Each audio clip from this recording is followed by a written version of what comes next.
Alright, check out this Dwyane Wade cut to the basket. Nice back landing with a push off into a butt slide. So, first off, apologize for the choppy frame rate. But this video is really analyzing Dwyane Wade landing from tonight, November whatever, and the Heat moving to 4-2, you know, current thing. Dwyane Wade's been doing this for a long time, and I could cherry pick past Dwyane Wade clips, but I saw this happen tonight, and I figured this is the one I was going to use to talk about. This is a technique that I stole from Dwyane Wade. I think that it's brilliant, honestly.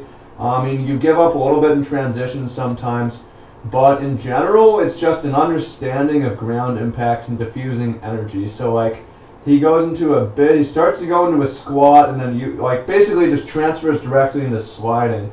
I mean, this is a good type of thing to extend basketball careers. Makes for, allow you to dunk into your 30s or 40s or whatever.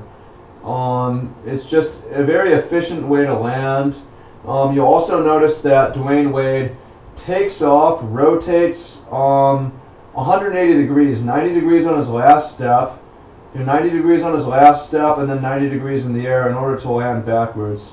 So this is a pretty intelligent strategy where you plan your entire move in the air for the back landing, which Dwyane Wade is very smart for doing, as he's been effective so far this season, and I'd love to see him continue, as you know, he's one of the greatest shooting guards to play, with his own Finals MVP and 2 additional rings on top of that. But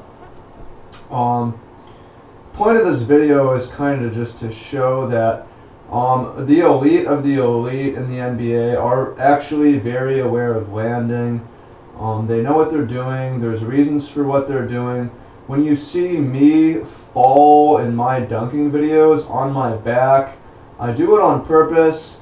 It's to diffuse the impact from the landing, and I learned it from Dwyane Wade, so this is the source, and I figured I would show you guys that. There's other ways to land that are effective, but honestly, this is one of the best ones.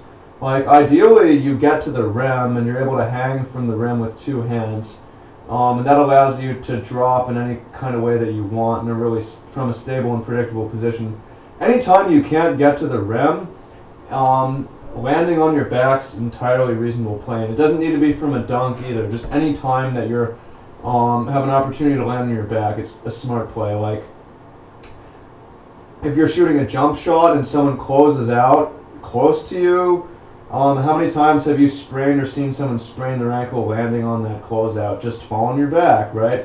Be like Dwyane Wade, be effective in your 30s and beyond. That's energy efficient basketball, and this is the Dwyane Wade back flop landing. Very pleased to see this. He's an inspiration to me, and I hope this guy gets you guys thinking about how to land.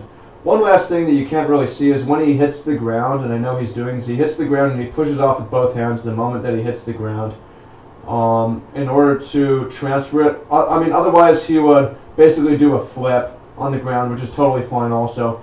If you're able to apply hand contact, you can push it back into a slide. If not, you come back up and you can either do a flip or, like, kind of turtle up on your back. But anyways, that's the Dwyane Wade